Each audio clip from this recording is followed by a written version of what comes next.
Hey, yo.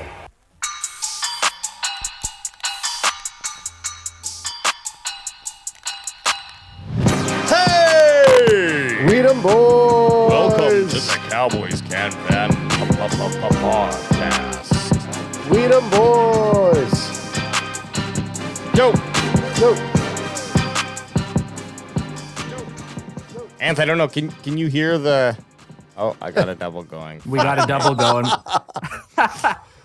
Oh my gosh. Dude, Without fail. I'm very sorry. I'm flustered. I'm trying to send out the bat signal, and Twitter's having a GD meltdown. I can't even log in to throw out a tweet. Anyways, welcome to the show. You want some behind baseball? I did not send one out on Instagram, so we're just going. We're raw dogging. We're raw dogging it? We're raw dogging it. We didn't get a message out on Instagram. We didn't get a message out on Twitter. We're just hoping that the algorithm gives us a little bit of love. But guess what? Before we get into that, baby, crack them if you got them. You know what? Your silent cracks on Zoom. Yeah. Crack them if you got them, son. Crack them if you got them, baby. That's an SNL crack them.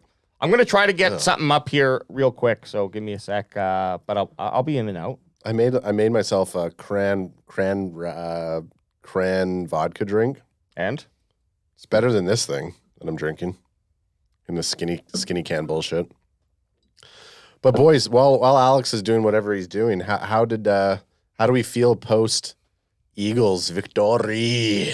Oh, I've been battling, guys. Yeah, tell us. Give us some story. Give us some online stories now. Well, the funniest thing is, like, they kind of seem to forget that their win over us in whatever week it was over our backup. Yeah. And they all treated it like a real win. But now that the main things I've been hearing from Eagles fans online is obviously, well, you beat our backup quarterback. And then the other one is that was the Cowboys Super Bowl. Yeah. Like, well, that doesn't even make sense.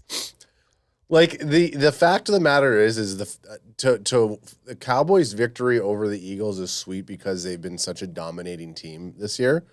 I don't give a shit if their backup's in or if it's Jalen Hurts. It would have been sweeter with Jalen Hurts in there, and it would have been a totally different game. But I don't subscribe to any of that Eagles BS about it being our Super Bowl. It was the same number one ranked defense. It was still the same pass rushing crew. It was still the same DBs. I know. We still put up 40 fucking points against And Dak them. looked phenomenal against their defense. He did. He looked awesome. Dak was making proper reads, obviously minus that interception that he threw to Sweat on, I think it was the first possession or second possession. Minus that, he played pretty flawless, to be honest. Yeah, probably his Sweat had him sweating. Probably one of his best games of the year. I was great. He had over 300 yards, first quarterback to do it against the Eagles this year. Had 3 touchdowns. Like I said, he had that interception that was returned for a touchdown, but he had that 3rd and 30 to T.Y. Hilton. Like, Dak played really well and he looked poised. He was running the ball like his old self. He was picking up first downs with his legs. It's hard to critique Dak on that game. I thought he played very, very well.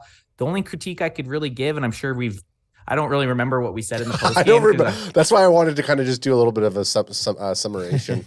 I don't really remember what we were saying in the post game because we were all feeling pretty good and a little tipsy.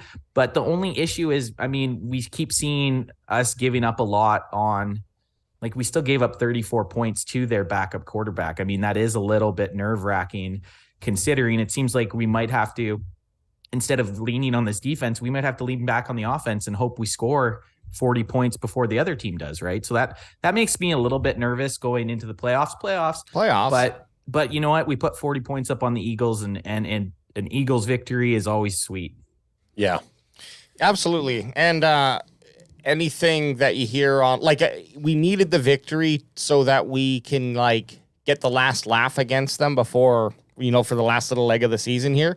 It didn't mean much in terms of, like, end of year. You know that the NFL schedulers and the NFL brass who's sitting behind the Madden game for the entire 2022-2023 season, they're hoping an Eagles-Cowboys showdown because it'll be game 3 with hopefully both starting quarterbacks and no excuses. No, I don't give a shit. If it's in playoffs and we're playing against Minshew, I hope. I don't give. I know what you're hoping. I'm saying the NFL team, if like they're setting up some sort of pay-per-view match. Right. It'd be awesome it'd be awesome to play the Eagles in the NFC Championship game, but more importantly, we got to win that first wild card. More importantly, we got still 2 games to finish out the season. There's still a lot of people are expecting the Eagles to kind of clinch. All the Eagles have to do is win one more game and they'll clinch the NFC East. They're still in a battle with Minnesota to get that first seed. Minnesota, there's still that chance that we could win the NFC East. So it's cool that we play tomorrow night because we'll hopefully win. And then Sunday, the Eagles play at 10 a.m. Pacific Standard Time. So I'm going to I'll 100% be watching that game with some interest as if we can pull off the victory tomorrow night. So it's funny, Ultra's in the chat. He goes, Dak made what up, Ultra? He goes, Dak made me eat crow, and then he goes, Dak's figuring out zone coverage. And then he starts saying, we gave up 27 points and Minshew is a better passer than Booty Hurts. Cowboys 35-17 versus Hurts Eagles. I like it. I mean, this Minshew, we talked about it. Minshew's probably, if not the best backup quarterback in the NFL, he's at least, I would say, top 3, right? Where do you think he goes to? Do you think they'll trade him after this season? Who cares? Someone should. I mean, I was kind of hoping when he was on the trading block that we were going to take him, that the Cowboys were going to take a run at him. And then when he went to the Eagles, I was kind of like, shit, man, because the guy can come in and I still think he could run our offense better than Cooper Rush could. But like you said, who gives a fuck? He's the Eagles' backup quarterback. He definitely looks like he could hang with the Can Fan crew, though. He could hang with the Can that Fan fucking crew. mustache. Yep. Definitely could. Oh yeah, can't wear that fucking logo around me though. Yeah, no, exactly. Kahun is saying future Colts / Raiders QB. I agree. Yeah, I think he's probably going to go something like that. I could see the Colts maybe taking a run at him. There's definitely a few teams that could take a run at him. EJ's actually saying, I was looking at this. There's actually. EJ said that there was a phone book worth of starters being out for more. It's actually it says Derrick Henry doubtful versus the Cowboys is 8 Titans ruled out for Thursday night. So there's actually 8 Titans ruled out for tomorrow night. And this is the thing with the Titans. So the reason that they're not worried about resting their starters is because this game doesn't really matter to them. They basically play for their division next week. They played to the Jacksonville Jaguars, and the winner of that game goes into playoffs. So realistically, this is a meaningless game to them. If they could rest Derrick Henry, rest a bunch of the other guys, and then play for their playoff hopes next week, they're going to do that. So what? I don't follow. Why did Jacksonville already play this week? No. So they're both 7-8. Jacksonville and Tennessee are both 7-8. Oh, so even if Jags win, if Titans beat them, then they have the better record. Matter. So they would have the same record. So even if the Jags win this week, but the Titans beat them, they would both be 8-8. But the Jags, 8-9. Yeah. But the Titans have won both games against the Jaguars, so it goes to the tiebreaker. Yeah. So they're in. So if they beat the Jaguars in week 18, this game doesn't matter. So they don't really care about losing this game. Obviously, by sitting 8 guys, they're kind of playing for next week. Yeah. I mean, look, it could turn out to be a boring one. It depends on what Cowboys do. Hey, man, we thought the Texans game was going to be boring. No, I'm just saying there's like that potential goes up now. It could, or it's just going to be a fucking blowout. I don't know. You start to think now, what do you want the Cowboys to do? I never liked the idea of benching or sitting players or resting players, whatever. Do you rest a Micah Parsons with that hand injury and give him extra time? No, you got to win that. We still got to win this game because right now we're still fighting for our division. Unless he's hurt and needs to be, or unless you get an early lead and then you can kind of start resting some starters. But we got to go in to play this game like we need to win it. Yeah, Shannon. It's funny. Shannon Sharp and Skip Bayless, our boy Skip, was talking about this exact same thing. And Shannon Sharp says, Week 17, if you're not bandaged up with some form of like half injury, then you're not playing hard enough through the season. Oh, definitely. Hey, but we got to talk about something. So Derrick Henry is one of these guys that's injured. He doesn't only play for the Tennessee Titans. He also plays for the Bandwagon Boys. Yeah. Well, look, what you're setting up here is the finals of the. Let's give some backstory for of the Can Fantasy Football League, the CFFL or CFL. Our inaugural Can Fantasy Football League happened this year. We are rigging it so that it's an all can fan Final? host final. But Ant had a second pick of the draft, Yeah. and your rating was pretty good, right? Yeah. I think your draft rating was pretty good. Alex, my draft rating is pretty good. Yeah, our draft rating, I think they said that we were going to get like 1 in 11 or some bullshit like that. So like for a little bit smack clear about us. Our very first year in the Can Fantasy Football League, the Bandwagon Boys are a team. I'm a team. We ended up both winning out in playoffs, and we're actually playing against each other for the championship, which is kind of funny. So it's an in-house final. And there's no way we could have rigged it that way unless we paid off everyone else in the league. we have Barry Grant in there, Boots on the Grounds in there, UKST, Kilo C's in there. We got a lot of good. There's Cooper, but he hasn't touched his team, and we haven't heard from him in a. The winner gets a jersey. So we're not. The winner gets a jersey. Are we just going to do a giveaway at the end of the year then? Yeah, if one of us figure it out. We'll figure something out. But anyways, we should make a shirt. Even we planned for this scenario, and the Bandwagon Boys planned for it. We have the backup. We have the depth on our depth chart. Yes, it is a big shot, but when I look at the game now, I don't know how much Henry was going to get anyway. He's the only weapon on that offense that can get yards. Look how much they're feeding him. So, it kind of sucks. And now is something to think about for next year. Like, sure, he can win you all the games, but if he's going to be sitting out, because they did this last year with him too. They sat him out. You just need to have a solid. You have to have a deep. Yeah, but so we got good or bad, he's boom or bust, but we got that Jets running back, that young dude. Then we also have McKinnon from KC, who can catch a ball and score a touchdown, and that's pretty much what you're hoping for. So, we have options, definitely a shot, but we will see come Tuesday morning who the victor is. Yep. Well, I'm honestly kind of bummed out as far as the Cowboys not playing against him. I kind of wanted to see the Cowboys defense go up against Derrick Henry, and having him sit out does take a little bit of the star power out of a game that already kind of seems like this is what I meant. I said it a few weeks ago that some of our games just were lacking that excitement. Like the Houston game prior to it didn't seem exciting. The Colts game, obviously, it ended up being a decent game because we blew them out, but it didn't seem exciting. Even the Jaguars game, we weren't really excited for, and then we ended up losing. And it's just like, it just seems like we've kind of had these lull games.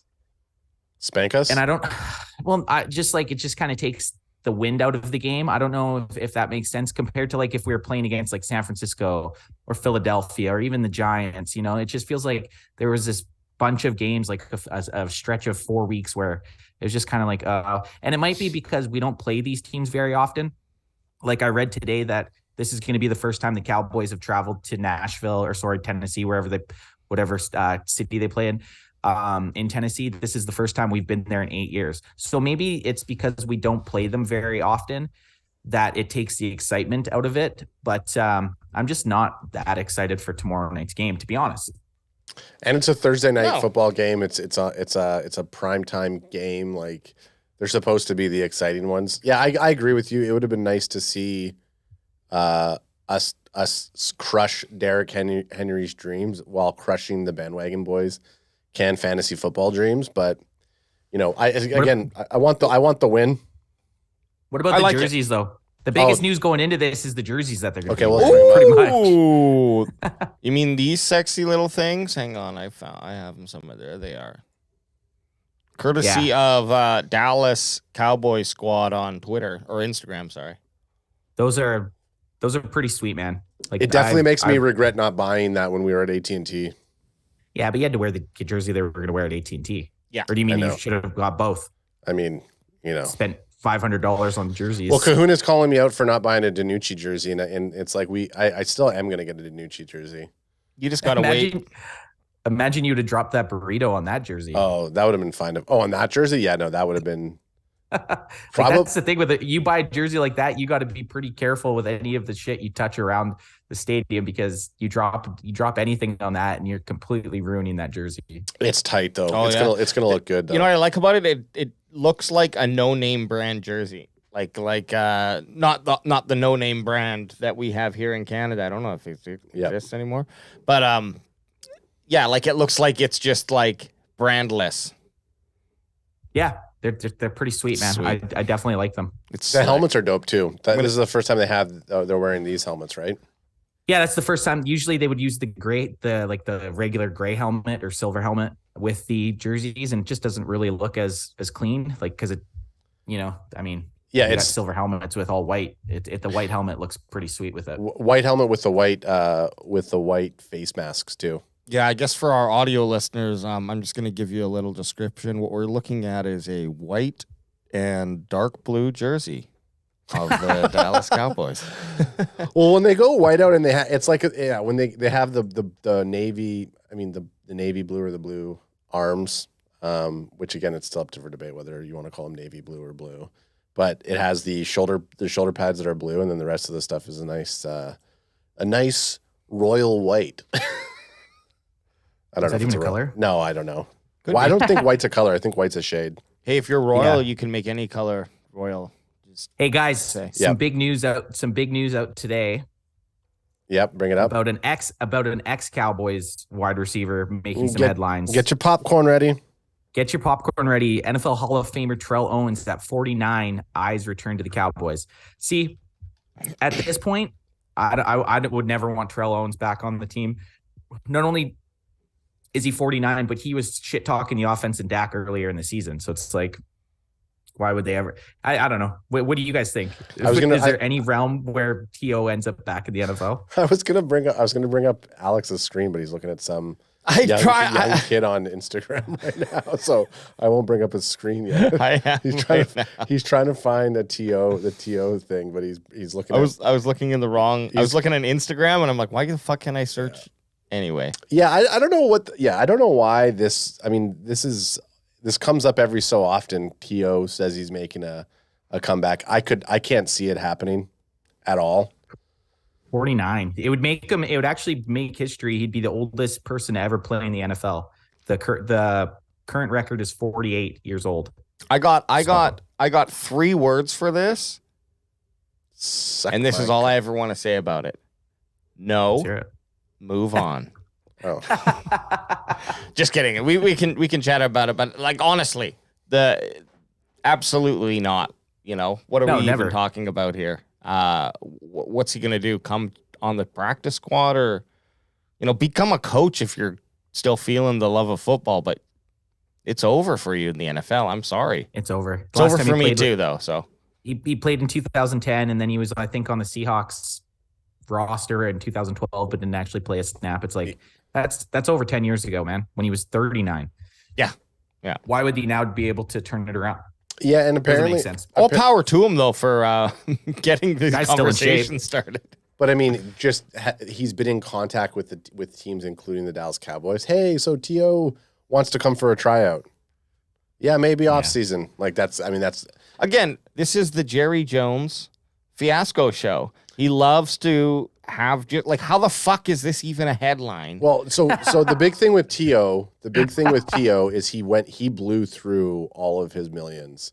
So I think at the start of this year, I was reading he's I don't know if I saw him on an interview or where it was coming from, but he was down to like $500,000 in terms of like from what he accumulated. He made over $80 million throughout his playing career. This is the thing with T.O. He probably would have even made more, and he probably could have played late into his 40s if the guy just would have shut his mouth.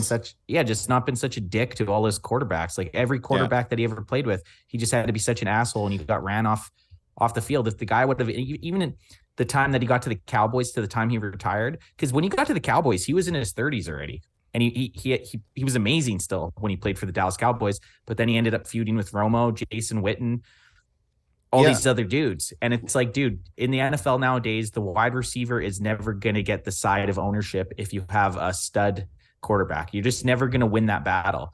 So he would have had a longer career if he would have just shut his fucking face. I think ultimately looking, why would he be generating this? Because he knows he's not going to get picked. But I think because he's in all of these off-brand football leagues, like these arena-style leagues, it's probably just to try to hype his value up and get him signed to one of those teams. He played a couple of snaps, I think, for one of these other leagues, and he was on a couple of YouTube. He was like on. He was on the fan. It was the fan controlled league is what he was Yeah, playing in. yeah. So and then he was, I think he might have did something with Destroying on YouTube. He raced Tyreek Hill in those sprints. So he's just trying to get his status back up, and he's probably trying to make. So I mean, look, if I was T.O., I would be making headlines like this to try to get some buzz around me to help take my. Hey, if NFL teams are looking at me, then maybe some more fan-controlled leagues are going to look at me. But I can't. There's no effing way that they would bring him back into the NFL.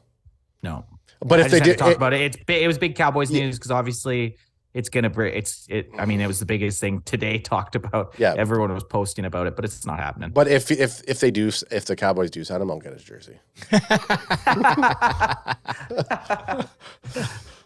That's awesome. Yeah. What else do we have in here? Oh, so the other news that's been going around this week, before we talk a little bit more about the Titans game, but what about the news that DQ is in talks with Broncos to be their head coach? It doesn't surprise me. It's the same thing as last year. He was talked. I'm surprised. It was surprising that we even got DQ back on the team this year. The guy's got to be a head coaching candidate. I would like to see him stick it out another year with the Cowboys. Obviously, the defense has been a little slouchy this last little bit in the season, but he's still a very, very good coach, in my opinion. Well, my thoughts on it is taking on his position now is a really comfortable position, okay? And if he's going to, I know he's coached before in the NFL, but he knows what that feels like and the pressures that bring. If he's here, he still has the same defense. It's going to be hard to walk away from with, like, he's built this team, and they are next year, like, not to jump so far ahead, but next year, a bunch of these guys who were just in their rookie season, Sam Williams, Bland, and some of these guys are now going to be, third-year players when we look at our draft picks from last year too that he was involved with. So I'm just saying, this is his team. It's more difficult to walk away next year. I'd say 2024. He's probably looking at it more serious. I'd bet more on that than this year. Now money talks. So 2024. Or 2023. So like 2024. So one more season. So AJ's thinking one more season with the boys probably. Yeah. I think because this is his defense. That all depends if they throw an insane amount of money, but I think Jerry would match it or make the argument well worth his while. Again, that pressure that you get when you become an NFL coach is a lot different than a defensive coordinator. Yeah. Well, and Ultra is bringing up a good point. Broncos are not hiring a defensive coach to fix Russell Wilson. DQ did choke away 2 Super Bowls. Good riddance. Joe Witt Jr. will be better. Joe Witt Jr. Who's this guy? Who's this cat? Cowboys coach already. Because Jose doesn't like DQ. Yeah, the choking away 2 Super Bowls. I don't know about that. The one with when the Patriots came back and won 28-3, I just don't. You can't even explain that. Like, Dan Quinn was one insane Super Bowl comeback away from being a Super Bowl winning head coach, right? People always forget that. And then when we hired Dan Quinn, and no one wanted him because all they remembered was him from Atlanta, but the guy also engineered the Legion of Boom in Seattle, right? Like, Dan Quinn's he's very highly regarded from his players like Micah Parsons and Trevon Diggs. Trevon Diggs under him has been a hell of a lot better than his first year, which is granted because he's obviously going to have progression as he goes through seasons. But I think DQ is a great coach, and I don't know. He's just way better than any Dallas Cowboys defensive coach I've watched in my time. I get it. The 90s Cowboys had great defenses, but I was like 8 years old. I don't remember those teams. Yeah, 8 years old and a big bag of. Sorry, I had a picture of fucking wiener. Sean Payton up there. I mean, look, this is the other thing is the other coaching question and Lieutenant Dan. Lieutenant Dan, ice cream. Lieutenant Dan. There it is. Anth missed all of those, but that's what you get when you're out of studio. You missed my sound drops. He just ran through the Lieutenant Dan. So Sean Payton's out there too, and so are we gonna have a little bit of a carousel? Well, this is what I posted in our group chat. Here's my fake news conspiracy thought. If DQ does leave to go to the Broncos, which I don't think he will, for what Jose is saying about they need a solid offensive minded coach to get in there. But Kellen Moore, maybe Kellen Moore leaves and takes on the Broncos, quarterback coach and a quarterback who likes to do some random plays. So maybe Kellen Moore or a DQ, they leave the Cowboys, which leaves us open for Sean Payton to come in. And Sean Payton wants to bring in the Broncos' former head coach. So that's why people are saying Sean Payton's not going to go to the Broncos, because he wants the Broncos' former head coach to be his defensive coordinator. And Sean Payton will take care of the offense. So they got the offense as a defensive calling. So if they were to lose Kellen Moore as a head coach, you could see Sean Payton kind of handling the offensive play calling for the Cowboys. And then you have the former Denver Broncos coach to take over the defensive coordinating job. That's my other conspiracy thought. Imagine talking about your 11-4 football team firing their coach, but that's all three of them. Mike McCarthy. Mike McCarthy. We're 11-4, and we're talking about Sean Payton coming in and coaching next year. It's just classic Cowboys talk. Like 11-4 are the only time a Cowboys team has made playoffs in back-to-back seasons since the 90s.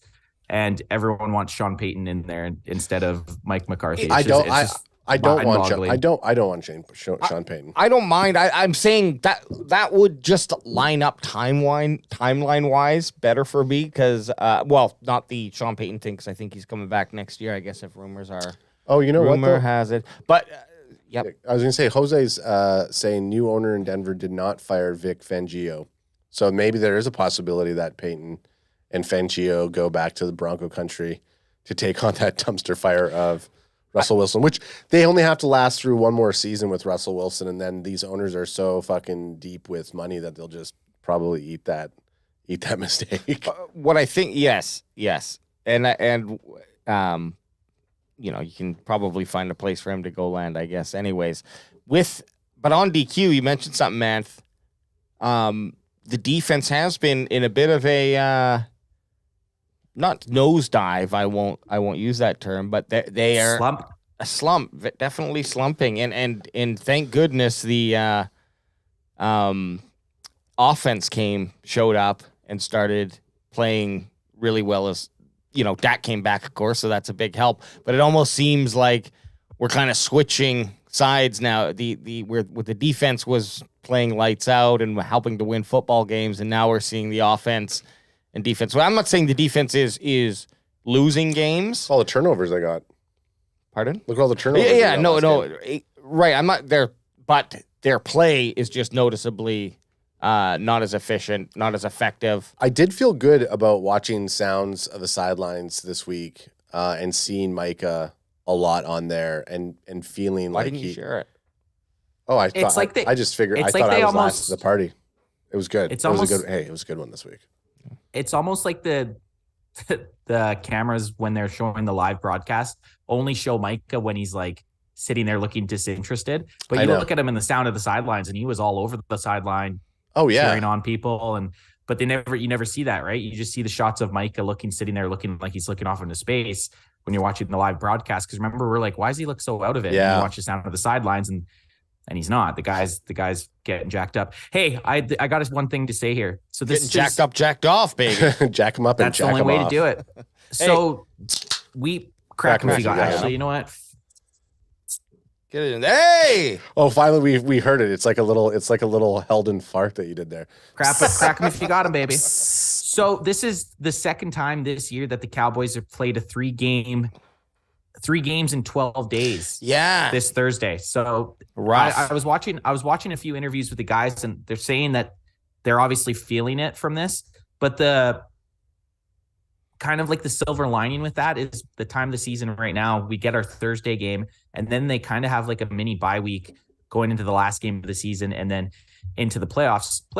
So you got 3 games in 12 days, but then the flip side of that is they're going to have 2 games in 24 days. Yeah. Right. So there is and that's going into like a serious part of the, is it 20? No, it wouldn't be 24. It would be 17 or something. Yeah. Because I'm just saying yes. I'm just saying yes, but I know what you're saying. I know what you're saying.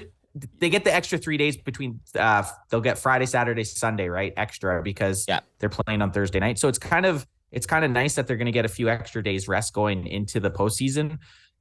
It's And just that also last- shitty. Yep. Go ahead.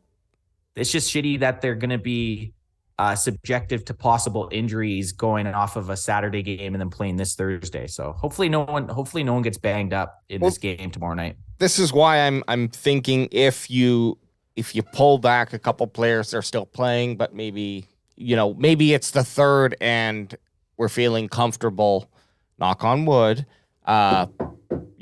start or just throughout the whole game, limit snaps or test different things. I mean, now is the time. This game, do Eagles play before us or do we play before Eagles?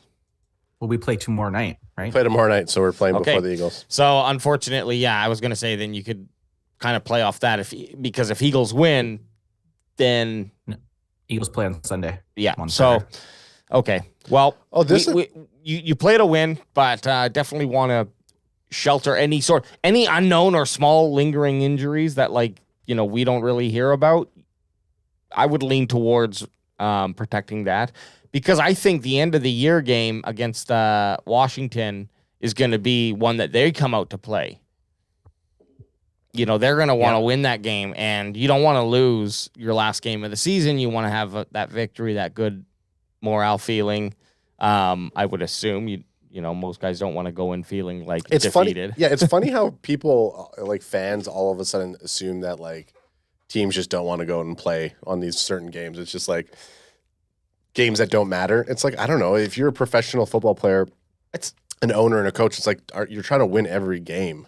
Well, and a lot of guys are in contract years and they're playing for the next contract. That makes zero sense for anyone on the field to just. Yeah. The only time that makes sense is when you see that last contract veteran player who's probably done with OTAs and already has a foot out the door.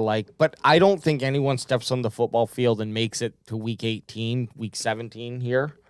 Even halfway through the season, if you don't have the heart to play football, and yes, this is a job for these guys. So they go out there, they make money, and it is a job. It's hard for us to maybe put that mentality on because where I look at it as a sport, this is entertainment, this is fun, but for them it's no, I go to fucking work and just like we do, but much differently, of course, and the pay and. Like you just mentioned, Ant, that payoff of even if you are second string guy, it's okay, I have 5 snaps that I'm out here for that I'm going to get to show what I can do every single fucking time I get the ball. Or preseason is a great example. We see guys who are going to be cut and they're literally fighting to stay on the roster with doing something. And even if it's not the roster, then do I get the practice squad? Right? There's so much more on the line for all of these players. I look at it as entertainment as probably everyone else does, but it is work for them. And then at the same time, you can also flip that and look at it as the curmudgeons that you see in your place of work too. Yeah, there are those in the NFL. They don't last as long though, because when you get to that point, you're not going to want to be hit anymore, right? Well, you got to look at it too, though. These guys are some of the most competitive people on the planet, right? These guys are the way they are because since day one, the first time they stepped on a football field, they didn't want anyone to beat them ever, right? These guys don't want to lose. Yeah. Look at Micah. He doesn't want to lose playing bowling against whoever. He doesn't want to lose against chess, right? These guys have pretty big egos, and it just doesn't make sense to me that a player will maybe they'll give up on individual plays, but for the most part, I feel like all of them are going out to win a football game when they're on the field. Okay, so EJ Savage has a question for us that's kind of controversial in the chat right now. Would you? So you like controversy? Soft or hard? Would you all rather lose to the Eagles in the divisional round or the NFC Championship game, knowing that they'd be going to the Super Bowl if you lose? Oh, that is tough. And then Kahuna says, EJ, don't speak that into existence. Jose says Cowboys not losing to the Pigeons. Steve says facts. Kahuna says, I'm going to say neither. EJ, I gotta say neither. I gotta push this question till end of the year because I just can't even speak the mojo. Go Cowboys. Yeah, I don't know. That would just be us losing to the Eagles, obviously making an NFC championship game would be amazing, but losing to the Eagles and knowing they were going to the Super Bowl instead of us would just be the biggest punch in the dick that I could even think of. I don't know. It'd be tough. It's like a eat shit or do you want to eat shit by running into a wall or eat shit by falling off the roof? Like that's both of them sound. I think Ants answered crappy. I think Ants answered it correctly though. Like, it is the knowing that the Eagles are going to go to the Super Bowl. It's just a nightmare. Yeah. Because we're not going to fuck it. Then we have to sit through the whole summer listening to these stupid people from Philadelphia try to type on their keyboard. Justin V says NFC Championship. It'll make the rivalry that much better. I don't know. Not if we're losing it. Yeah. Let's get by the wild card round. Yeah. It's so hard to even think it to the NFC Championship because obviously we haven't made it outside of the divisional round since the 90s. So I really hope we're not one and done. We're going to be in the playoffs no matter what. Playoffs. We're going to more than likely be playing against Tampa Bay. We're going to be going against Tom Brady, who we never ever have beat. But let's get it like back. I said earlier, two games left in the season. Obviously, this one coming up tomorrow is not the craziest matchup. There's not much on the line for either team this week. So there is going to be a lot of starters out. We already talked about maybe the Cowboys sitting some people like Tony Pollard is questionable. Micah Parsons is questionable. So like those guys are two of our favorite players. So I don't know. It's gonna take a little bit of spark out of it. What do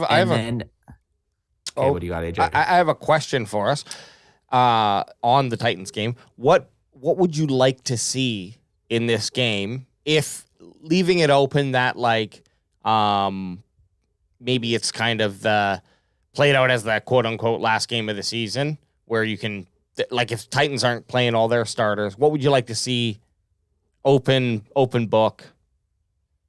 Well, I don't want to see a 6-6 game like these Arizona versus Tampa Bay games that we've been seeing the last few weeks. Like, what do you want to see the Cowboys do, offense or defense? I want to see the Cowboys put up 50 points, and I want to. So you made a comment. Like the last few games, Micah hasn't been doing as much, so it's almost like if he doesn't play tomorrow, I'm not going to say whatever, but it's not as though we're used to seeing him at the first half of the season where he's getting like 2 sacks and he's like a monster presence.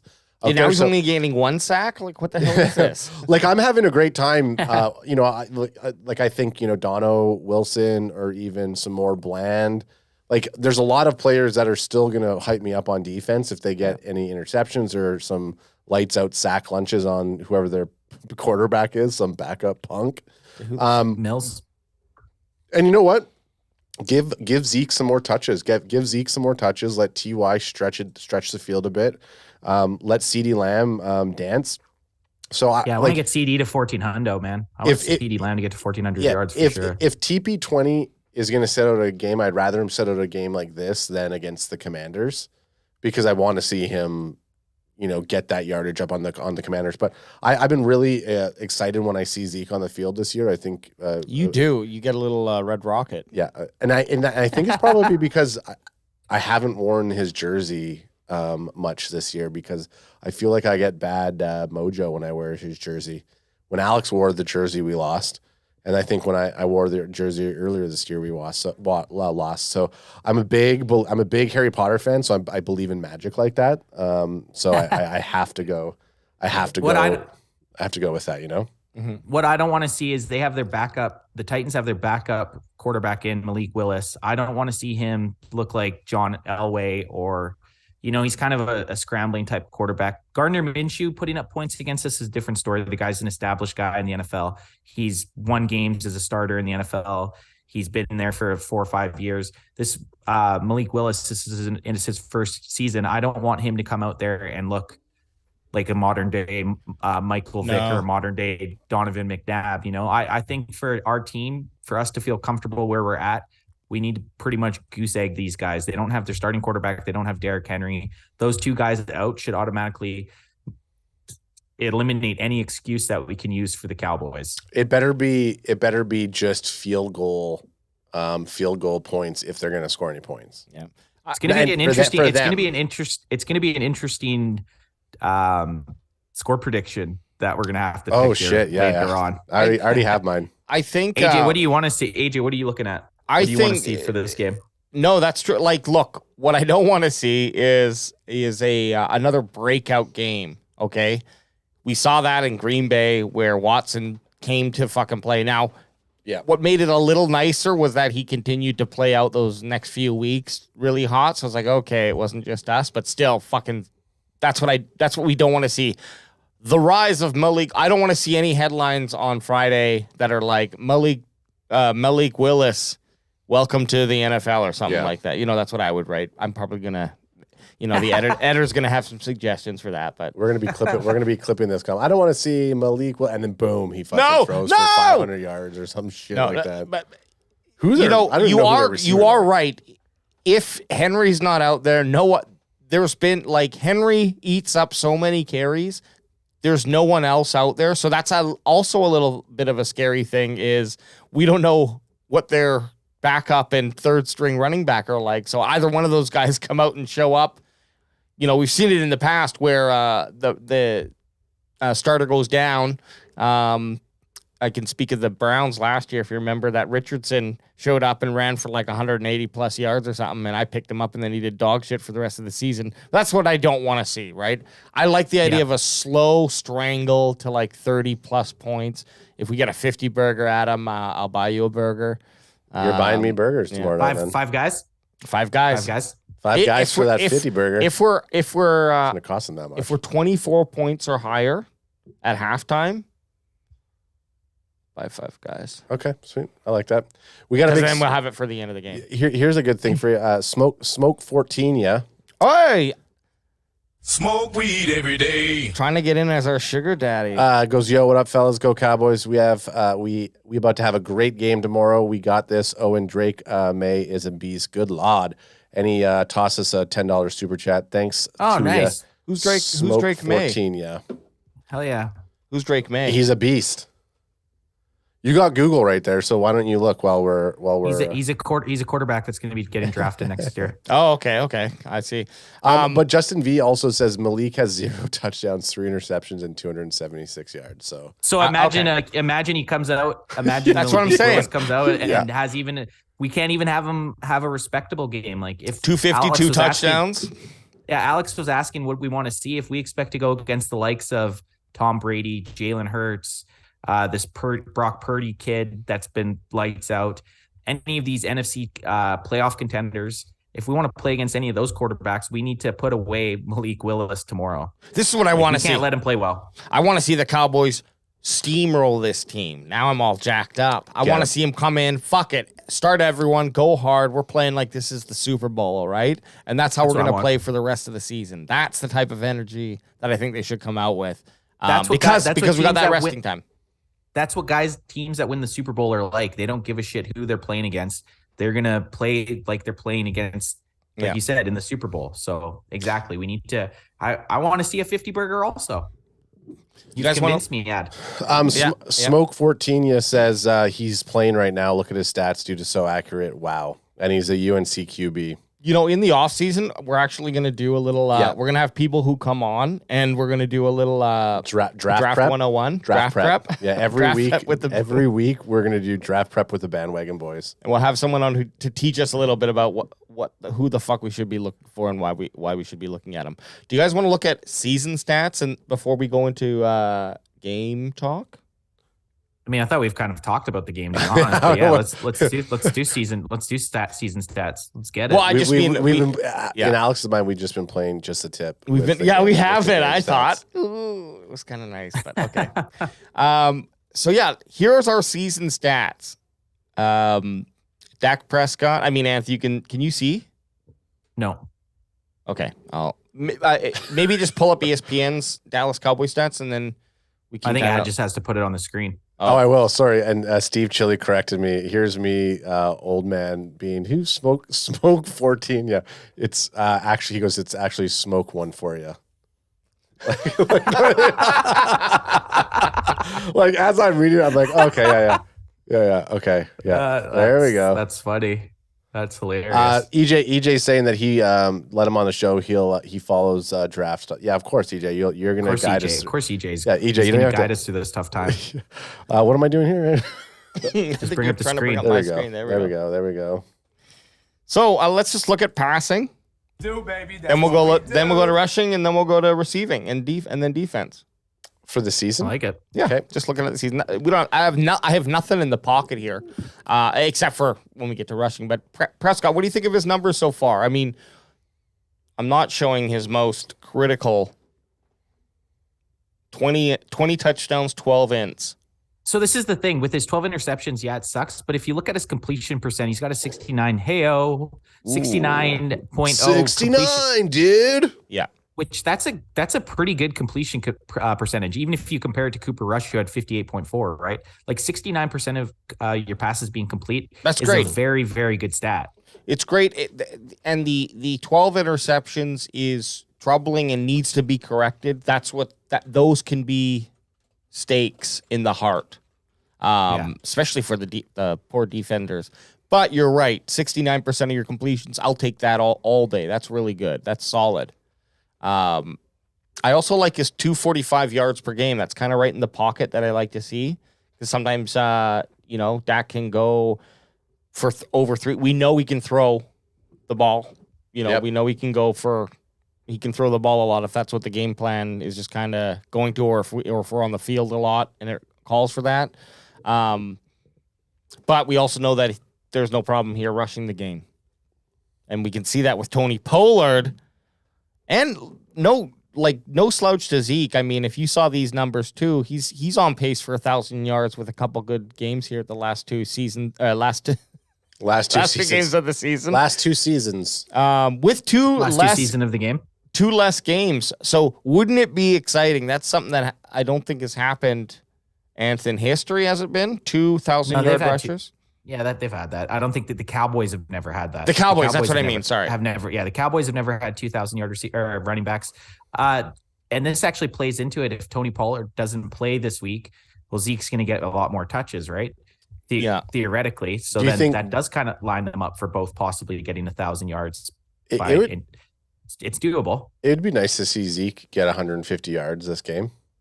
Oh man, if he does, that'd be awesome. It would set them both up to get 1,000 in that next game. And look at this though, our brother Nate Dogg, who's joining us tomorrow for the live game, pointed this out, and now I just can't stop looking at it. The 11 touchdowns for Zeke, 9 for Tony Pollard. That's 20 for the running backs. I mean, there's 2 other rushing touchdowns, but that's from Prescott and Malik Davis, who, if Pollard's out, are we going to see a little bit of that Malik Davis? Yeah, 4.5 Davis. 4.5 average. I do want to say this about Zeke. Zeke right now has 8 consecutive games with a rushing touchdown. Yeah. The only Cowboys running back to have better than that, or to have 8, is obviously Emmitt Smith, who had 11 games consecutive with a rushing touchdown. So Zeke's in some pretty cherished land right now.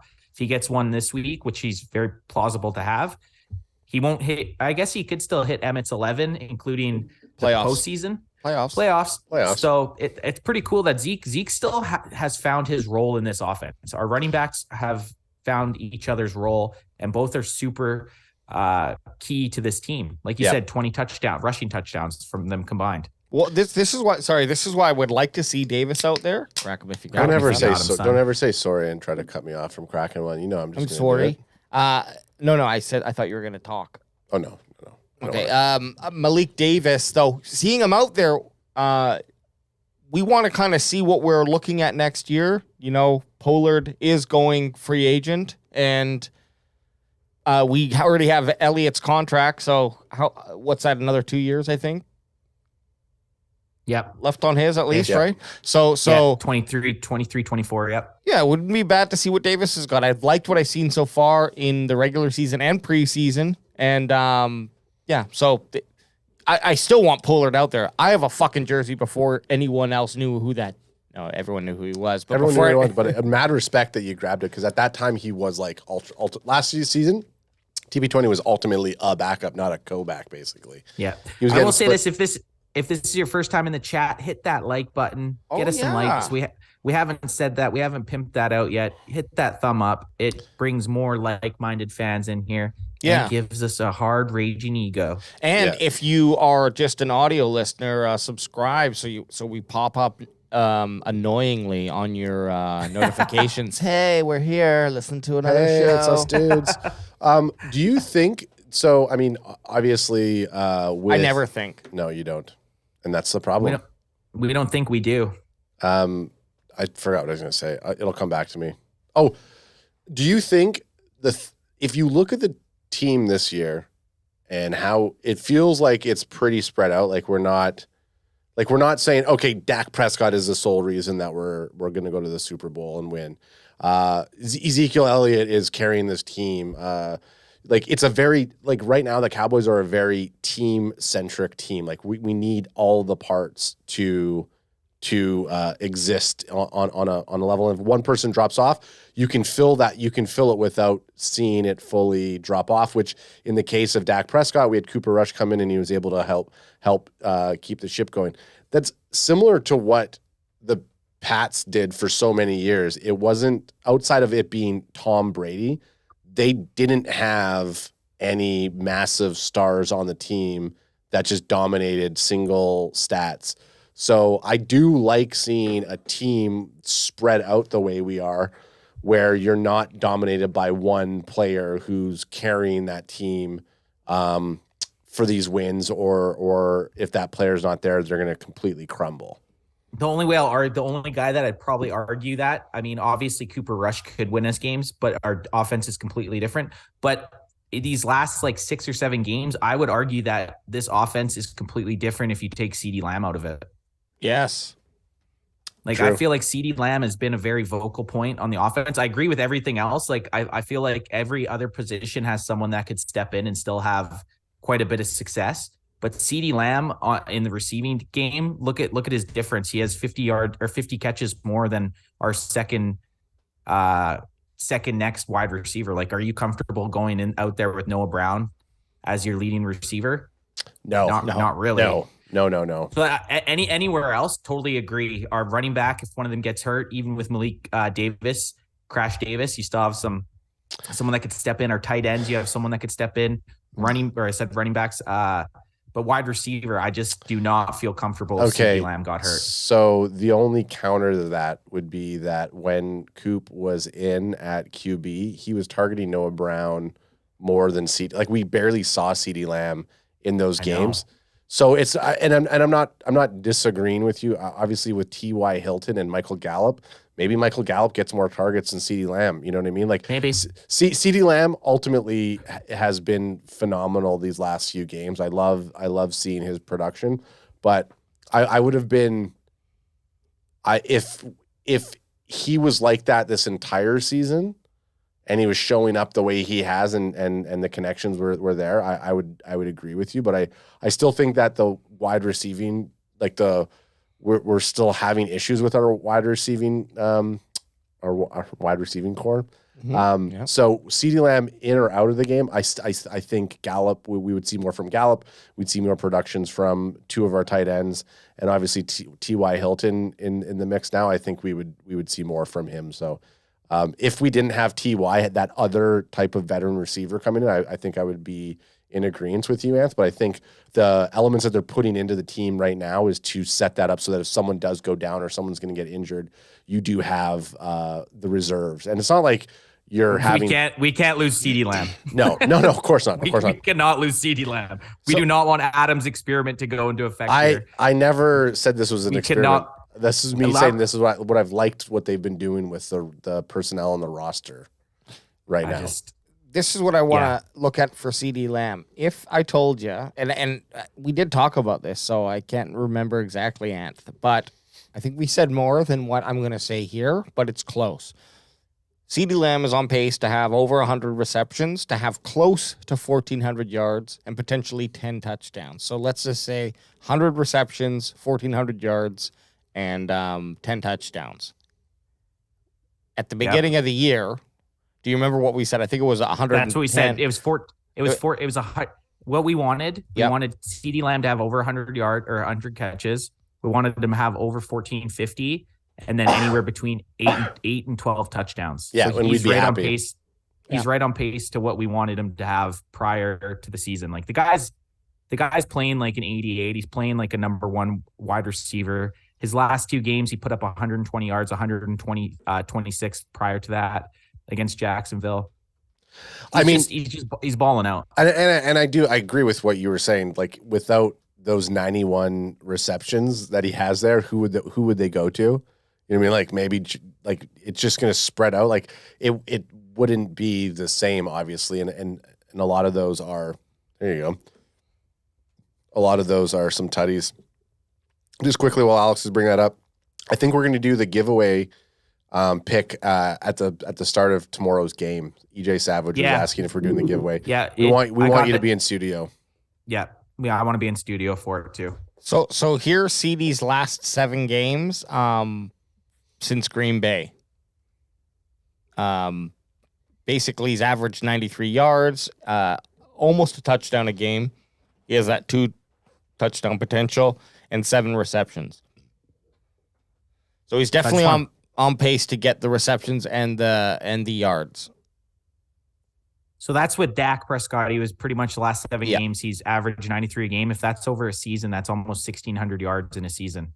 That's legit. That's legit shit right there. Like that's superstar production. Yeah. So obviously he had those few games with Cooper Rush. Like Ad said, he was kind of non-existent with Cooper Rush. It's kind of weird how these quarterbacks pick favorites, but with Cooper Rush, CD kind of just faded away a little bit, right? Like I can't really remember him having any crazy games with them. It's also, in my feeling, I don't think that he was up to his potential. He's just felt good now, or this is my interpretation of watching him from a bird's eye view through a camera on a field. But it looks like he's more comfortable in his position. He's running. I don't know if he's running crisper routes, but it seems like he is. Some of those crispy routes. They're just connecting I wonder if at the beginning of the season, I just didn't feel that when we were watching him, I didn't have the same vibe when I was looking at him. I know that's the stupidest argument is to use the vibe, but that's all I really have. Yeah, but all you can do is go with your own personal thing. What makes me kind of upset about this is when we're in that situation in overtime against the Jacksonville Jaguars and we need to pick up 4 yards. Why are we throwing to Noah Brown and not your number 1 receiver? Like you go back with Dez Bryant, that ball's going to Dez Bryant. You go back to Michael Irvin, that ball's going to Michael Irvin. You go back to Drew Pearson, that ball's going to Drew Pearson. It makes no sense in that situation. I hate to go back 2 games, but it makes you wonder, like, why was that play was specifically designed for Noah Brown to get the ball. Why aren't they trying to get the ball in CeeDee Lamb's hand in that situation? Yeah, well, look, if you are play calling and you see your quarterback being comfortable, I'm just saying there's the argument. I don't know that it's a winning one. No, you're right. They picked a matchup and they decided that was the one they wanted to use. But I'm also a huge believer that I'll use another team for an example. Justin Jefferson, you're throwing to him. Cooper Kupp, when he's healthy, you're throwing to him. Devontae Adams, you should be throwing to him. You know what I mean? Like there's these guys that they should be the guy that you're going to, no matter what the situation is. They're better than everyone else on the field. They should be getting the ball in their hands in that situation. Well, it's why everyone was yelling, why are you throwing in overtime to Noah Brown? Why are we not playing calling a play that's going to go to 88? Granted, it was the right play call. Hey, before you say anything, we got Smoke one for you. Can y'all explain why Cox gets no run and Gifford did? I mean, obviously, so what Smoke 140 is asking, why isn't Jabril Cox getting any play time and Gifford is? Obviously, Jabril Cox isn't showing the defensive-minded coaches what they need to see throughout the week in practice. Jabril Cox was one of my most excited players I was for in the offseason. Yeah, you're talking. Yep. I was huge on him in the offseason, and he just obviously hasn't shown anyone what he needs to do to be able to get on the field. No, he has played a couple games though, right, Ant? Like he came out there, filled in. He was in the lineup he was in the lineup last week, and that's why it's Smoke 140 is basically saying Gifford's out there instead of Cox. Why? And my only explanation can be that during practice during the week, he's not showing enough to grant more snaps. Eric Black 60, what up, Eric? He's saying Cox can't stay healthy, and he might have nagging injuries too, right? Like that, we just don't know. Yeah, I think also like I'm to the point now where I've seen enough that I trust the decision making process. 9 times out of 10, this is personnel, not necessarily game decisions, right? That's a whole nother boat. But like player personnel decisions, I trust that they know what they're doing. Yeah, the Cowboys have shown that. So like when I see this, I'm like, okay, I side with what you're saying, Ant. Like that's where my head goes right away. It's like, okay, like he's just not showing it enough. And I am on that boat now where I trust what the Cowboys front office and their that decision making process. So I say that's where I go. Now there could be an argument. Someone comes out and says, oh, X, Y, and Z, whatever it is. Like the injury but I haven't seen that. Maybe he's battling injuries, and that's the reason that the coaches are saying he's not going to be out there, right? So you got to trust what the coaches are doing. It just kind of bums me out because he was, like I said, one of the guys I was really excited to see him with Micah Parsons in year 2. Yeah, all summer you just kept on saying Jabby Cox. Jabby Cox was my guy, and AJ I thought he was coming at me with his wiener out. And AJ thought you were talking about some sort of porno, and I was like, no, he's talking about Bill Cox. I keep looking for this Jabby Cox. I can't find it. Hey, what about this one though? Crack him if you got him, son. Oh, I gotta get another one too. The weakest Zoom cracks from you. Psst, crack him if you got him, son. Okay, we're gonna go into some score predictions here, I think, guys. Well. First, we got to do. Else. Oh, okay. Well, I was gonna say first. I am gonna look to make sure there's no like pop-up Cowboys news.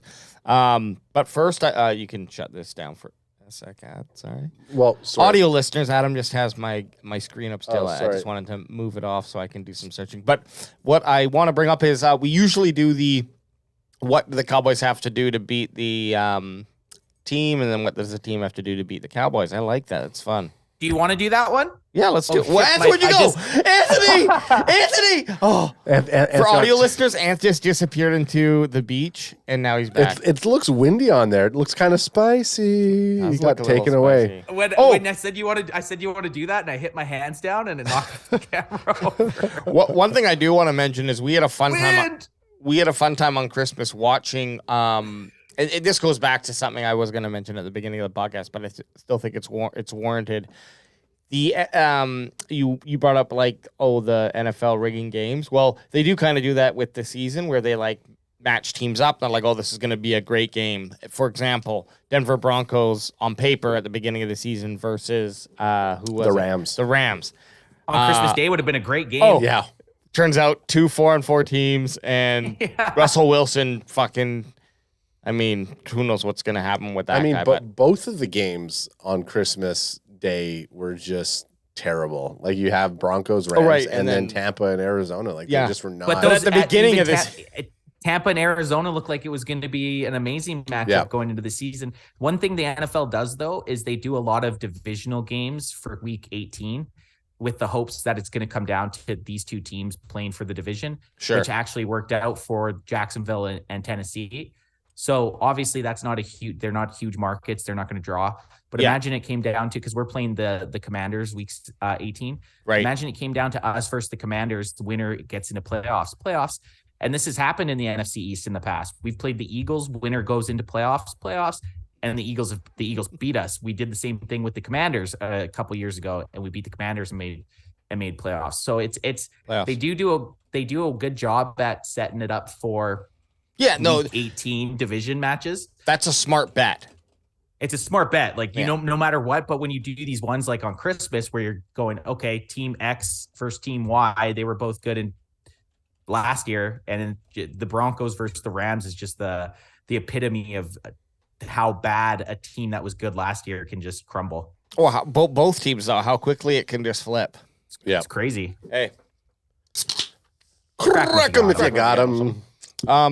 Yeah, so do you want to do the 3? Well, we each pick one thing that what the Cowboys have to do to beat the Tennessee Titans, and then we'll do what the Tennessee Titans have to do to beat the Dallas Cowboys, which might be hard. Yeah. Yeah, it's that's going to be a tough one to do. Let's try to get a little crazy with them too. Let's get unique with them. Let's get fun on this one because that's what we want to see. We want to see something exciting. I want to see a Turpin return. I want a double screech. You know, double screech. That's why I took Friday off, baby, because the screech is going to man. Imagine it's just the drunkest we get. What time is the game? Prime time, 3 p.m. 3 p.m. Man, that's perfect. 3 p.m. So we want to be there. We want to be there for 2:50 p.m. Yeah.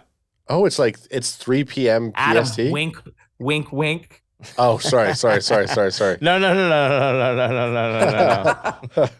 Hey, you know what? I'll have a lunch and then I'll come right down. Yeah, the game's at 5:15. Yeah, I okay. Would be a good place for us to do our ad break, but it's not. Yeah, we don't do it. We don't do it. What? And we're back. We're back. And there's Anth sitting.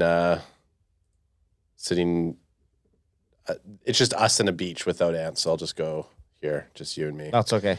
The bandwagon boys. Oh, he's back. He's back, baby. Well, actually, here's something fun. I'm just gonna force it on us. Corporate liaison in the chat says the wind just stopped on the beach. LOL. Yeah, it kind of like M. Night Shyamalan's. He found the Cox video. The Happening. And the Jabby Cox video. We were talking. He was calling it back. Nice job. Yeah, Cowboys 5 rings is saying Turpin is overdue for sure. Okay, So we are going to be doing our own podcast awards, end of the year awards, as well, and we're not going to do it on this show, and we're also going to be doing players and team awards as well. 2 separate awards, groups of awards to give away. Like an end of the year show or something? Like an end of the year show, probably, I guess, on our end of the year extravaganza. Exactly. Now, here are some awards that I thought of. We can add, we can subtract, we can divide, we can multiply. And those are the only options. Okay. I'm just going to run through our list. I'm not going to say the nominees, but some of these we might put out to get, you know, how the NFL does, like 75% is by NFLPA and media and 25% is by fan. We'll get a percentage in here of our fan vote and to help us maybe split some sort of ties, or I guess we can get a tie with 3 of us, and 4 would be even worse but anyways, long story short, here are the what are we talking about? Award ideas. He's talking about the awards. He's talking how we're figuring out how to do it, and no, we're giving it end of the year awards. I get it. Just let's read out some of his suggestions. Okay, so we got studio guest of the year coming into the studio. Then we got calling guest of the year. Ooh, studio guest could cause some rift. I don't think we can vote on that. I think that has to get voted by people other than us. Okay, yeah, totally. So studio guest of the year, we can do complete fan vote or complete viewer vote. Fan favorite. Calling guest of the year. Maybe we do the same thing. I don't know. I mean, we're gonna have some say in the back room, but in front for everyone else out there, we're gonna leave it up to you to decide. Couple of the year. Couple? Yeah, I mean, there's only one. Miss Elizabeth and EJ, or Anthony Tay? The super. I didn't think of that. Oh. We could do that. Alex and Chewy. Well, that's why I think it Tay's been on 3 times on the show. That is true. But EJ and Miss Elizabeth, they've called in. I mean, let's not give it away, but no, I know. There's a front runner. Yeah, for sure. Mod of the year. Oh yeah. Wait, I mean, come on. We can give that one away. Sugar Daddy and a separate one, Sugar Mama Award of the year. Oh, Sugar Daddy. I have some thoughts on that already. I mean, Sugar Mama. Adam's looking. I'm looking at your stuff. Sugar. Oh yeah. Okay, I see that. See that? And then we have Tag Team of the Year. Oh yeah, Tag Team of the Year. I put a winner in there, but I forgot about one. Caps Lock of the Year is a Caps Lock of the Year. Of the year. So whoever in the chat uses caps locks the most. Now some of these are going to be some of these would be annual, like obviously studio guest, calling guest. Some of them are just what we see throughout the season, and we can just have some fun. And then, of course, another annual one will be Bandwagon Boy of the Year, and it's between me and Adam, naturally. So that's. I don't know. Matt Vink is fighting for that spot. True. Not this year. Maybe not this year. What about pessimistic fan and Ultra gets best? Pessimistic fan. EJ said, I thought you'd have that. EJ has Ultra gets best pessimistic fan of the year award. Corporately, no, that's a great one. We were trying to figure out that. EJ says that Hank and Ultra are the best tag team. That's good too. And then corporate liaison says Philly fan trash of the year would be a good one too. Too many people to choose from. Actually, and Eric asked earlier if we talked about the Philly fan talking about Dak's mom. That dude I don't even want to give that. I don't even want to give that guy. That dude gets the Philly fan. That guy gets that guy any time of day. What a loser. Loser, who say her. And we'll obviously do our picks for the Cowboys players and coaches of the year, but that's another thing. So what were we doing? We were going to do what the Tennessee Titans have to do to beat the Cowboys? Yes. So what do you guys got? You had all this time to think about it. What do you got? We were talking about Alex's award idea. Well, let's hear something to do with tomorrow night's game. Skis. Okay, so you go. 3 things that the Titans need to do. Well, you just need to think of one. I know, but that's the topic, just so that we can bring it back so that everybody knows. We went from talking about tag team of the year awards to what they need to do. So we're all gonna give 1 point on what the. You want me to go first? You go first. Okay. Fuck me. So what the Titans need to do. Is that what we're starting with? Yes. Jesus, guys. Hey man, this is great. This is great audio. Yeah, go ahead. Okay, what they actually, it's like we were talking about. They need to pull a rabbit out of their ass. I don't watch the Titans at all. I know who Tannehill is, and I know Derrick Henry. If both of those guys aren't playing, then I don't see much hope. All we can hope for is Cowboys play like ass. The defense crumbles and they're able to put up like 24 on us, and the offense, Dak just throws a bunch of intercept, like complete misery. I think this one lies more on the Cowboys' shoulders than it does the Tennessee Titans. I didn't even think he gave a point there. I think he just kind of summarized some. Did you give your point? I finished it. His point was the point was the Cowboys pretty much have to collapse if the Titans want to have any chance. It's a pretty big point. Thanks, Cowboys 5 rings for the super chat, $9.99. Nice. And nothing. Just the money funny drop. It's funny from here because I was trying to read what it says, but to hear from how far I am from the screen, it looks like Cowboys strings. I thought it was an S. Yeah, he's 5 rings. He's a musician. Cowboy strings. He's a musician. Okay, so AJ basically feels like that the team needs to collapse. I have a different outlook. If the Tennessee Titans want to win, they're going to have to hope, and we kind of talked about it a little bit earlier, they're going to have to hope that Malik Willis is the second coming of John Elway or one of these big mobile quarterbacks. He doesn't have a very good supporting cast. A lot of the Tennessee Titans are going to be out tomorrow. I think it was 8 starters, including Derrick Henry. So Malik Willis is going to have the game of his life. He can't go. What was his stats, AJ? 0 touchdowns, 3 interceptions. 256 yards, yeah. I didn't have it up. 256 yards. You don't have to have it up, but you said it at one point. Malik Willis is going to have to flip the script on that. He's going to need to have, for them to have a chance to win, Malik Willis is going to have, I'm going to say, at least 2 passing touchdowns and at least 2 rushing touchdowns to even have a chance to beat these guys.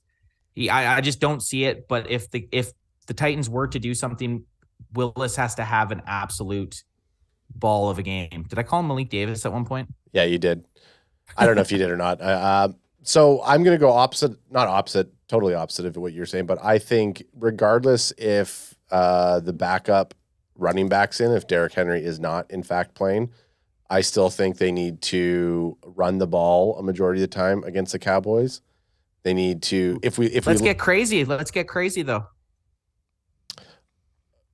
What do you want to do? Take off our Yeah, pants? yeah. or- You want to take off our plaid so that we're No, just both wearing can-fan shirts? Ant says, let's give us a fucking BW1. Well, Ant's crazy thing is that Malik Davis or Malik Willis needs to go off tomorrow. So that's, I mean, He has to throw two touchdowns, two touchdowns, one touchdown. and 2 touchdowns and 2 rushing touchdowns. Okay, so here's what's gonna go crazy. Here, you want to get crazy? Fine. Look at me. I'm gonna get crazy. Come on. Iceman. Malik Willis is going to get injured on the second drive that Tennessee has, and their third string quarterback is going to come in, and he's going to be throwing bombs. And Joshua Dobbs is going to come in, and he's going to clean house on our secondaries because there's no film on him. I don't know if that's true or not, but that would be my crazy thing. Hey, I'm feeling it. Ultimately, So wait, time out. So ads. This is how you put. No, let me just put it in a sentence. We lost you. We lost you. Oh no. We saw your crotch. For those just listening on it, you got to get over YouTube so you can see this hot OnlyFans action. So let me put this in an ESPN title. Ads reasoning. For the Tennessee Titans to beat the Dallas Cowboys, they need second string quarterback Malik Willis to be injured so Joshua Dobbs can come out and slang and bang, baby. Yeah. I like it. Imagine that happens. Ad will go down as a fucking prophet. well, not a good prophet. I don't want that to happen. We would. But I mean, how is my headline worse than your guys'? As you said, Malik Willis has to have a game, and Alex said that the Cowboys have to crumble. Like there were all pretty on par with. I thought mine's a crazier one. What about both of your about? guys's? It doesn't even have to be crazy. I'm not saying it's not.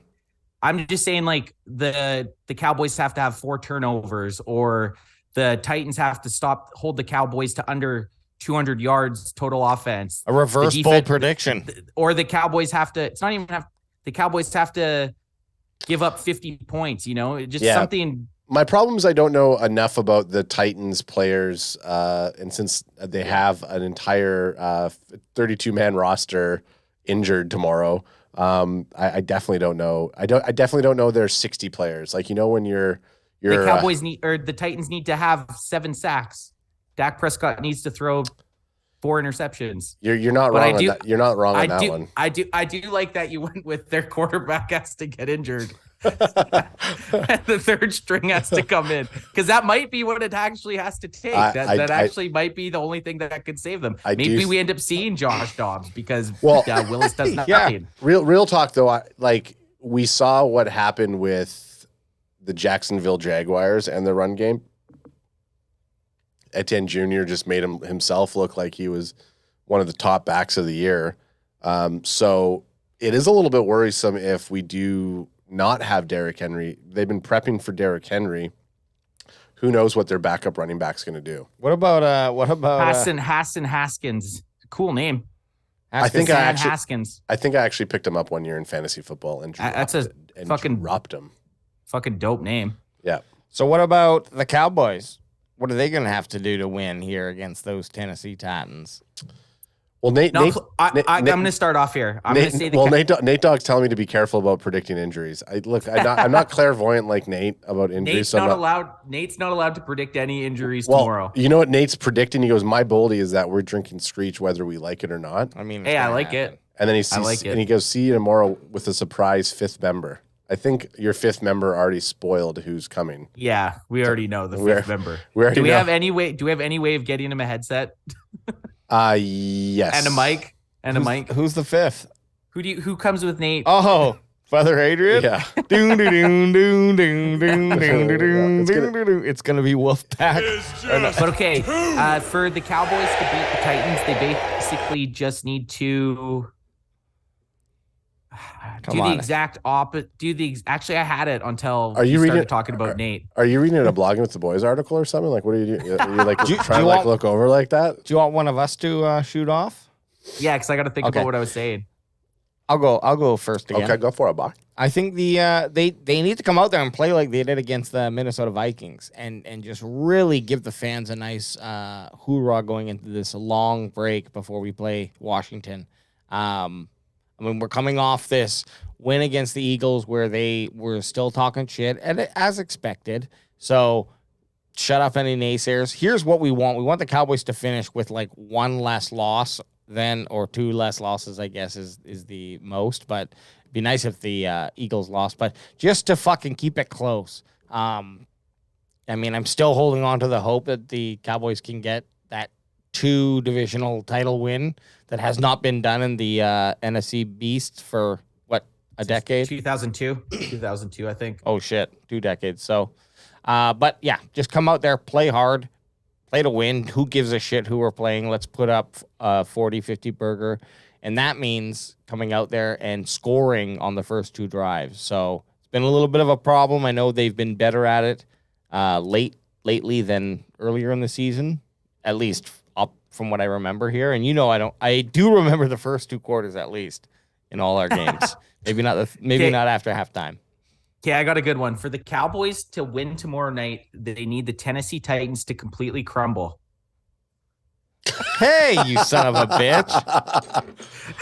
And it sounded like you were reading a headline there. I was like, no, but for the Cowboys to win tomorrow night, AJ actually did say this in his point. And we did talk about it earlier. The Cowboys need to treat this like it's like any other game, like it is a playoff game. Not that they're playing this lowly team that doesn't really have much to play for this week. A team that's pretty much, if you say 22 starters, they're sitting 8 of them.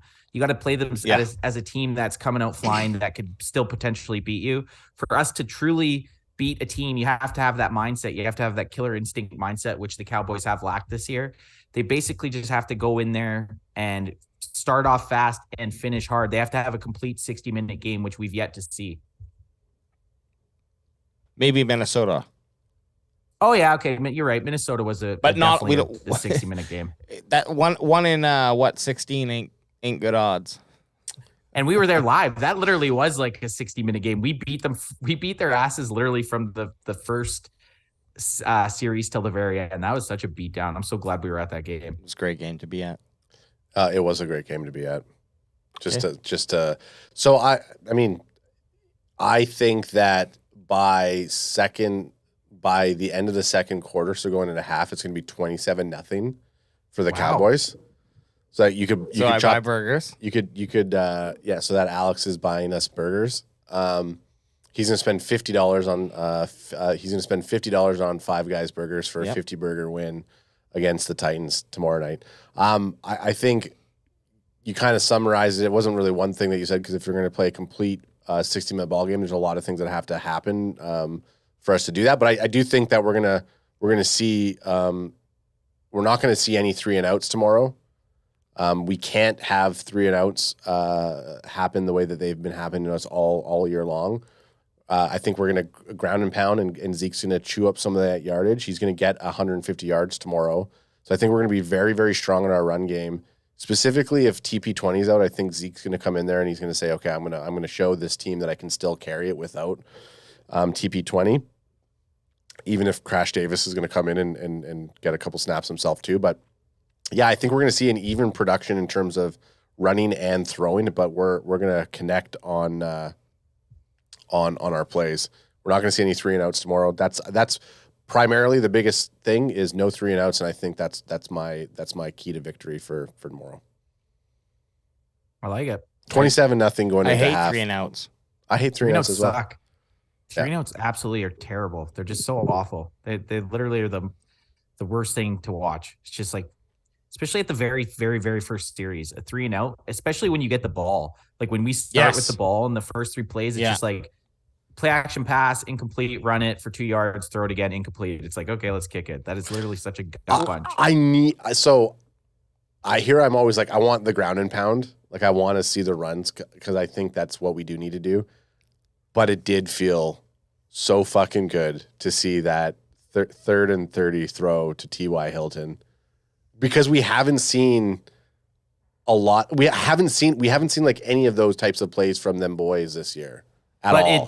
to back up the run theory, you know why we were 3rd and 30? Because we tried throwing it on 1st and 2nd down and we lost 10 yards both times. Right. You're not going to ever be 3rd and 30 if you run it 2 times in a row, ever. No matter what you do, if you run it on 1st down and 2nd down, you're never ever going to be 3rd and 30. But that 3rd and 30 play was the best play of probably the last 6 games, to be honest. 100% it was. I can't confirm nor deny if we actually went in and reviewed that play, but I would like to look at it now because I think that's the big T.Y. Hilton thing. Thank you, Hilton, as we've been calling him online. That You're putting play, it up man. right now? Yeah, I'm gonna bring it up. Oh God, we made it an hour and a half without getting flagged. Now we're gonna get flagged. No. This is a good one. He just ran right by Slay, man. Look at this. So Slay's actually off him about 10 yards, and he just runs right past him. So Slay's hoping that he's got his over-the-top help, and the over-the-top help just did not gauge his speed. Wow. You got to give Dak some credit on that throw, too. Oh, absolutely. Look who's on the right of T.Y. Hilton at the start of the play.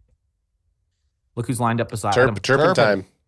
Turpin and T.Y. were both out on the field. So where did Turpin go? Did he go straight? He probably went into the middle of the field. Cuts in, actually. Yeah. Oh, actually, we don't really see. Even if he goes straight, he's pulling that other guy out. But no, that's probably why the other guy stayed there so long, because Turpin probably did a streak also. I don't know if he did, but that makes sense why the safety took so long to then also come over to cover. But I think T.Y. that type of play, he should be so happy, and I'm sure the impact on the rest of the game. That was 7 minutes left. Yeah. 7 minutes left, and we were down by 7. That play was absolutely insane. There was another pass I saw. Just comes to mind because as I was looking at this play, someone else had tagged in a reply another play where Dak was about to be sacked, if you remember, and he threw a 10-yard dart. Like a cigarette. He was getting tackled. He's got yeah. Tossing that ciggy. Threw it to Gallup for 10 yards, and that was another half-lit smoke. Just yeah. That was another big moment play that someone brought up. And so anyways, those type of plays happened. What needs to be eliminated, guys, is that pass to Schultz. The play call was great. He was open, but Dak just had nothing on that little feather pass. I don't know. He didn't see the jag. It was a weird pass. Or the such a weird pass. Bad pass. Okay. Score predictions? Yeah, let's do score predictions and bolts. Quickly, let's smack through them. You want smack? You can't just smack through the air. Here's just a quick little stat from Corporate Liaison that I just want to, if anyone else, he goes, I bet they draw up a nice play for Turpin Thursday. By the way, have you noticed that how all of our trick plays we've lost every single time? Oh yeah, we know. We definitely know that. Our trick plays suck. Yeah. Yeah, trick plays are not. That's what I'm saying. Send Kellen Moore to go play with Bronco Country. Kellen Moore's spell book it's gotta be regulation spells, The one we did last week looked like it had a chance, and then Dak just didn't throw it, and it might have been because there was no one open, but it looked like it had a chance. Yeah, no, Dak. They got it off, got it back to Dak, and then obviously there was no one open, so I don't know. They got to sell the fake harder, or who knows. Yeah, this isn't the Little Giants, okay? This is the NFL. The NFL. Okay, Boldies. I'm an NFL quarterback. Well, Bodie, how do you do that? I'm going to get that soundbite. This is all sound bites are fine. Agent. Actually, there's a couple good ones, solid ones from this last Sounds of the Sidelines I think I'm going to grab. So so who's going first here? As always, throw your boldie either here or your bold and your no, it's just score prediction. Score prediction here and in our live stream. And if you get it correctly, you can win a shirt. The only one who's ever done it was our first in-studio guest. First in studio? No, it wasn't our first in studio. Definitely not. The first time it happened. The first time that we ever studio that had a prediction. Yeah, I bet this year. Was he week 1? No. No. Okay. It was literally the first week we said that we were going to give away a shirt. Matt was in studio. He gave his score prediction, and I knew this was our first. Since then, we haven't given one out. Yeah. Okay. Who wants to go first? I'll go. I'm going to say you go. 31-13. 31-13 Cowboys. Okay. And do you want to do boldies or just Yeah, I'll do a bold prediction. Micah's getting a touchdown tomorrow. Whoa. Okay. Micah's getting a touchdown. Bro. That's a Interception touchdown. Interception touchdown. Int touchdown. INT. Yeah, because that fucking guy. 54-6. Cowboys. Wow. Fuck. Jeepers. Someone wants his 5 guys. Okay. And your boldy? My boldy? Ooh. Alex buys 5 guys. No, yeah, my boldy is Turpentine Yep. is finally going to happen. Right? However, it's going to happen on a receiving touchdown tomorrow. Nice. Not like like receiving a punt or a kickoff, but an actual wide receiver play. From Dak Prescott. From Dak Prescott. From Cooper Rush. I was actually, you know what? You know what? To make it even bolder, he's going to get it from Cooper Rush. No, that's wild. He's going to get it from Josh Dobbs. Turpentine's going to get a receiving touchdown from Cooper Rush in the second half. That's of so the game. okay. Now you're just fucking Making it crazy bold. Yeah, but you've made it so crazy. Hey, Adam. guess what? It's my. It started out. It's my bold prediction. It is, and it's my bold prediction. Sure, and I'm going to comment before I give mine. It started out bold enough, and now you've gone to an impossible place where now it won't happen. Well, and I don't like it. If we go back to my score at 54-13, by that point we better be playing Cooper Rush in the game. In the second quarter? In the second half. It's not even gonna. I said second half. Adam, that's actually. Oh, you said second half. Okay. Second half. I thought you said second quarter. No, second half. Me too. That's why I was fired up. Okay, second half makes more sense. It's just because you guys don't listen to me. Actually, adds prediction with his score prediction plus his boldy makes sense because in the second half, Turpin and Rush should be playing. So. Yeah, exactly. I like a consistent. Adam had an inception. He's parlaying. Adam had an inception style prediction. Why is he on the field? Turpin's going to get a receiving touchdown. 54-6. For any audio listeners, Adam was. You need to come and check out our live stream on YouTube because Adam was just doing some sort of weird convulsion or something. Yeah, it's a seizure. It was Don't very put anything entertaining. in his mouth, Alex. No. I let it happen. Do you want to hear some of the chats, boldies, before you give yours? Sure. Yeah. Okay. We got 32-17 Cowboys win from Corporate Liaison. 37 prediction. 37-10 from EJ Savage. Guess we're going score. Corporate Liaison says 5 guys and his Cox video. LOL. Hey, whoa. The bots are going to be here. EJ says Boldy's Micah 2 sacks, Diggs 2 picks. Nice. Miss Elizabeth says Turpentine punt return. Nice. Cowboys 5 rings or Cowboys strings, as Anthony likes to say it. 47-17 Cowboys. The Llama Gamer says 37-13. Corporate Liaison Turpentine finally gets a full run back on a return for a touchdown with no penalties. That's a boldy. And then off the wall bold prediction from EJ. Tolbert 4 catches, 54 yards, and a TD. That's bold. That's a bold predict. That's a boldy. And a bold prediction saying he's not going to be a healthy scratch. Totally. Okay, AJ. Okay, so I heard a lot of good in there, and there was one that was very close. I think the Cowboys are going to have mine. Sorry. Maybe. No, we're far off. No, actually, we're closer than I think. I guess. I think there's going to be 4 offensive touchdowns, and then a defensive or special teams touchdown. Ooh, there's 2 screenshots. And then lines up to Nate's bold prediction. So we're up to 42 there, right? Sure. That math is correct. Thanks, No. Ed. No, 35. Yeah, there you go. Then I think there's going to be Money Mayor coming in for a double deuce. So we're looking at like 2 shits. 2 shits, 41, right? Mayor shitting on the field again. And Mayor pulled down his all white. I didn't want to poo on my white pants. Those are pants you would not want to have an accident in. Guys, I shit my pants. Can you see? Oh my goodness. 41-6 Cowboys. Wow, so you guys are both saying only 6 from the Yeah, fuck those fucking Titans. I don't think they got firepower. Anth likes that bold prediction from both that score prediction from both of us because that means we definitely ain't seeing any Derrick Henry tomorrow. Well, yeah, I think he's pretty much doubtful. I did my voodoo on Derrick Henry this week, so good job. Like this. Yeah. How dare you? And then I have for my bold prediction. There's Ant's whiff fart. Crack him if you got him, son. Whiff fart if you got him. Bold prediction is going to be. Fuck with me, DJ. I think. That's what happens. I think you die when you think. Don't think, just do. Okay. Zeke Elliott. Okay. Eclipses 1,000 yards tomorrow. Now, oh wow. Ooh, okay, so how That's many? 180. That's 174 yards he'd need. Yeah, 174 you'd need. And I was saying, I think I was hoping he was going to get 150 yards tomorrow. Zeke to eclipse and I don't think he's ever rushed for that many. So that would be a career day for him. Which unfortunately, now that we've given that bold prediction to Zeke, it's just not gonna. Are we gonna go pack of 88s tomorrow? We haven't done a pack of 88s all season, I don't think. Yeah, sure. Okay, pack of 88s. Pack of 88s, nice.